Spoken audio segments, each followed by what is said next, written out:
um podcast onde os seus piores pesadelos se tornarão realidade.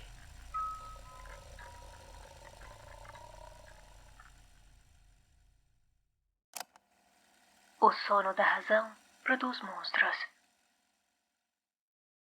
Boa noite, estranhos. Sejam bem-vindos ao terceiro episódio da semana especial de Halloween do podcast Pesadelos Reais. Eu sou Noroko, e no episódio de hoje conheceremos a terrível história da última bruxa queimada na Irlanda. Embora este caso ficou conhecido como sendo relativo a bruxas, na verdade, esta é uma história de fadas. Mas não as fadas como a Sininho do Peter Pan, ou a nossa concepção de fadas como criaturas mágicas e belas. As fadas desta história, conhecidas como fadas Changeling, na verdade, se assemelham mais a metamorfos. Criaturas malignas que, segundo as lendas do folclore europeu, teriam a capacidade de assumir a aparência humana, e assim, uma Changeling era deixada no lugar de alguém, geralmente uma criança, que seria levada por outras fadas para um outro mundo. Na lenda irlandesa, uma criança fada poderia ter aparência doentia, e ela não cresceria como uma criança normal. Além de ter características físicas notáveis, como dentes compridos e afiados, elas também poderiam demonstrar uma inteligência muito além da sua idade aparente e possuir uma visão extraordinária. Acreditava-se que uma forma comum de identificar uma destas fadas ou metamorfos era observar se o familiar apresentava comportamentos incomuns enquanto estava sozinho, como pular, dançar ou tocar um instrumento. Acreditava-se que deixar encantos simples, como um casaco invertido ou uma tesoura de ferro aberta no quarto das crianças, poderiam afastar as fadas. O folclorista Ashley Mann propõe em seu ensaio que os contos de Changeling ilustram um aspecto obscuro da sobrevivência familiar na Europa pré-industrial. A subsistência de uma família de camponeses frequentemente dependia do trabalho produtivo de cada membro. O fato do apetite voraz dos Changelings ser mencionado com tanta frequência indica que os pais dessas crianças infelizes viam em sua existência uma contínua ameaça aos sustentos de toda a família. Os contos dos Changelings corroboram outras evidências históricas que sugerem que o infanticídio era frequentemente a solução escolhida. Segundo a crença, os adultos também poderiam ser trocados por uma Changeling. E a única cura para isto seria a morte. Desta forma, e se feito no tempo certo, o humano sequestrado voltaria para casa. Mas como todos sabemos, boas ou más, os contos de fadas são apenas contos. No entanto, na história de Bridget Cleary, o verdadeiro terror se separa do medo do desconhecido e passa a se instalar em aspectos muito mais reais. A protagonista desta história chamava-se Bridget Boland, que nasceu em 19 de fevereiro de 1869, em Ballyvaldia, no condado de Tipperary, na Irlanda. Ela se casou com Michael Cleary em 6 de agosto de 1887, na Igreja Católica Romana de Dragan. O casal se conheceu no início daquele mês em Clonmel, onde ele trabalhava como tanoeiro e ela como aprendiz de costureira. Após o casamento, Bridget voltou para sua cidade de Ballyvaldia para morar com seus pais, enquanto Michael continuou a trabalhar como tanoeiro em Clonmel. Durante este período de separação, a independência de Bridget cresceu, passando a criar seu próprio rebanho de galinhas e a vender ovos aos vizinhos. A vida profissional de Bridget era incomum para seu gênero e contexto social. Com os ganhos de suas vendas, ele adquiriu uma máquina de costura Singer, o que havia de mais moderno na época, e foi descrita como uma costureira talentosa. Após a morte da mãe de Bridget, os Cleary se viram responsáveis pelo pai idoso dela, Patrick Boland. Ao morar com o casal, ele conseguiu uma casa reservada para trabalhadores. Nem Bridget nem Michael tinham direito a esse chalé. Mas como Patrick havia sido um operário em sua juventude, eles conseguiram adquirir a melhor casa do vilarejo. No entanto, não houve interesse generalizado na casa, pois se acreditava que havia sido construída próximo ao local de um suposto forte conhecido como Anel das Fadas. Em 1895, Bridget Cleary tinha 26 anos e seu marido Michael tinha 35. Apesar dos 8 anos de casamento, o casal nunca teve filhos. Embora a família tivesse uma renda significativa em comparação com seus vizinhos, Michael não via com bons olhos que sua esposa trabalhasse e fosse uma mulher independente. Um certo dia, Bridget estava entregando ovos em Kalinegrana, próximo ao local do Anel das Fadas, quando começou a chover muito. Após isso, ela adoeceu. Nos dias seguintes, sua casa foi ocupada por vários parentes e vizinhos, em meio a uma preocupação crescente de que havia um elemento sobrenatural em sua doença. Mais tarde, os registros do julgamento sugeriram que essa ideia poderia ter sido apresentada por John Dunn, um vizinho que era conhecido por estar mais alinhado com as antigas tradições das fadas que estavam morrendo na Irlanda. Mais de uma semana depois de Bridget adoecer, em 13 de maio de 1895, um médico visitou a casa. Seu diagnóstico foi bronquite, e sua condição foi considerada grave. Vários amigos e familiares de Bridget a visitaram nos dias seguintes, e vários remédios caseiros foram administrados, incluindo um ritual que antecipou sua morte posterior. Seu pai e seu marido a acusaram de ser uma fada enviada para tomar o lugar de Bridget. Houve várias tentativas para que o médico e o padre visitassem a casa, bem como o médico fitoterápico. Com o passar dos dias, a febre de Bridget não melhorou. Na quinta-feira, 14 de maio de 1895, Mary Kennedy decidiu fazer uma visita à sua sobrinha. Era uma caminhada rápida de 800 metros sobre a ponte, subindo a colina até a casa de campo dos Clearys. Quando Kennedy se aproximou da casa naquela noite, ouviu gritos, e ao abrir a porta, viu 6 homens segurando Bridget em sua cama. "Você é Bridget Boland, a esposa de Michael Cleary, em nome de Deus?" Michael gritava, enquanto outros 5 homens, incluindo 3 dos filhos de Kennedy e o próprio pai de Bridget, a imobilizavam. Michael segurava uma panela cheia de leite e ervas e estava forçando sua esposa Bridget a engolir a mistura amarga. Novamente, ele perguntou se ela era sua esposa. Ela respondeu em nome de Deus que sim, mas Michael não estava convencido. Para ele, a mulher diante dele não era Bridget. Era uma fada maligna, uma changeling, que havia assumido a forma de sua esposa.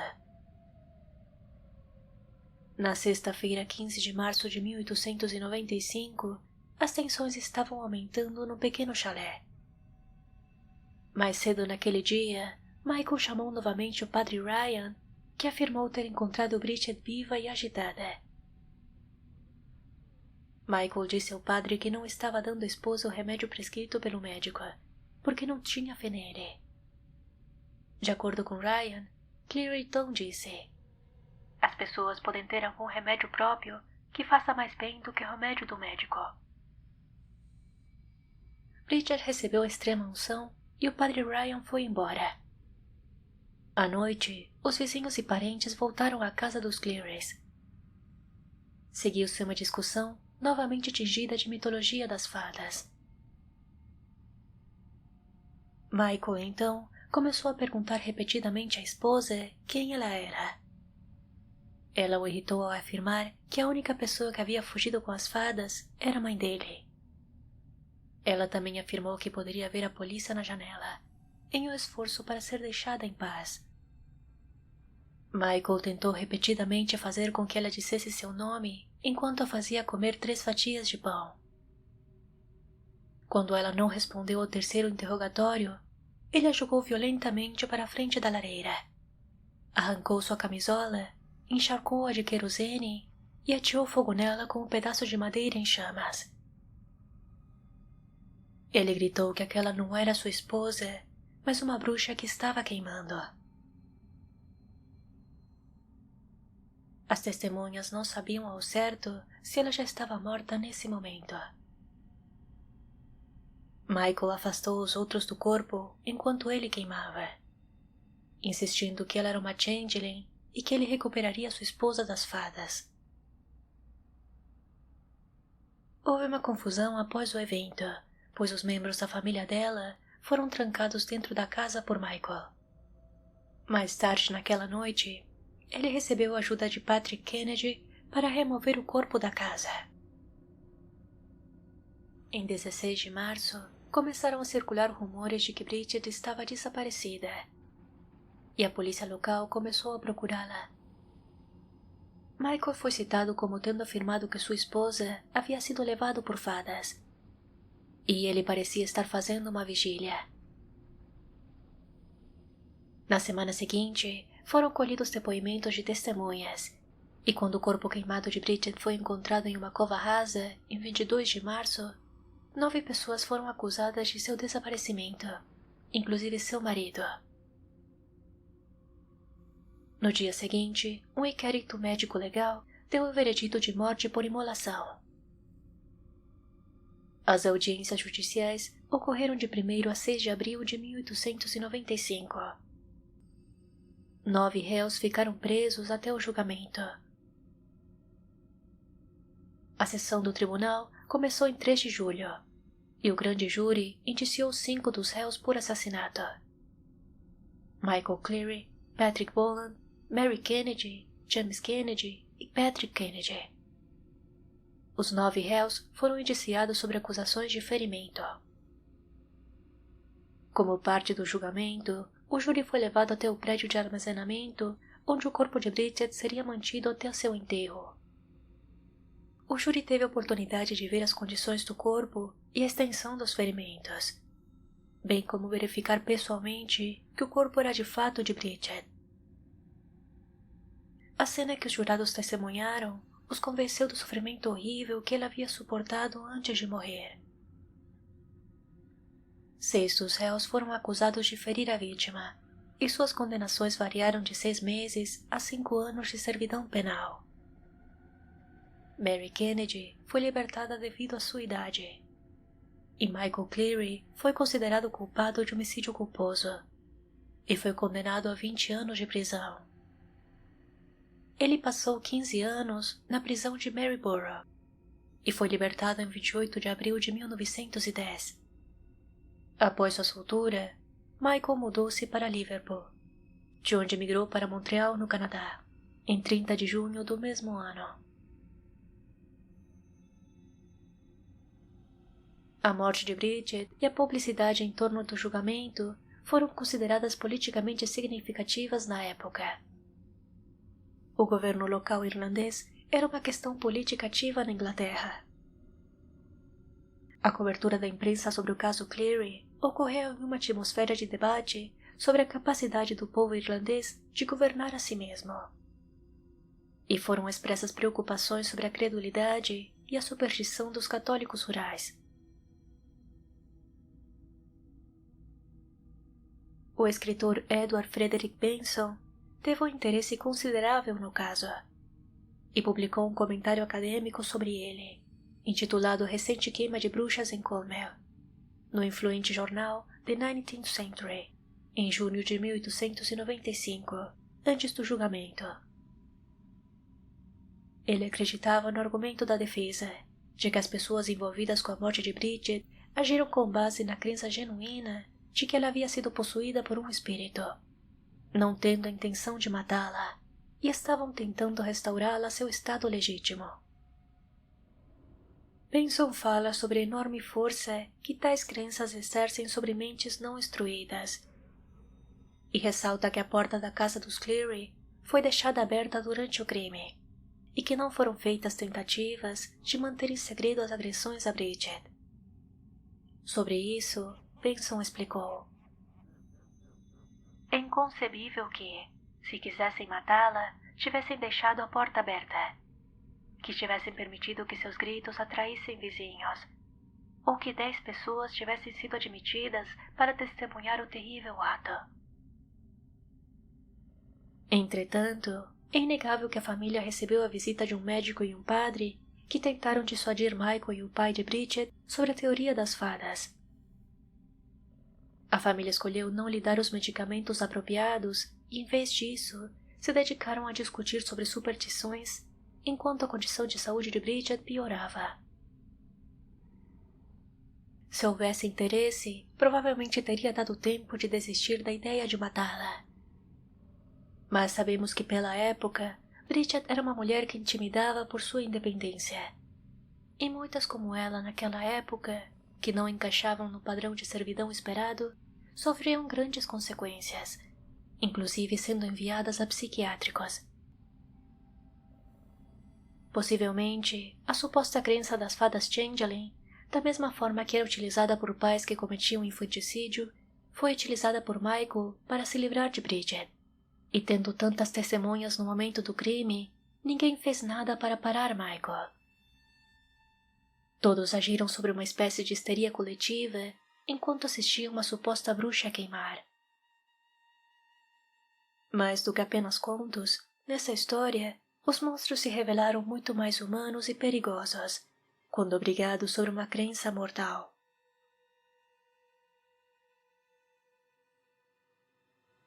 Se você gostou deste episódio, compartilhe com seus amigos.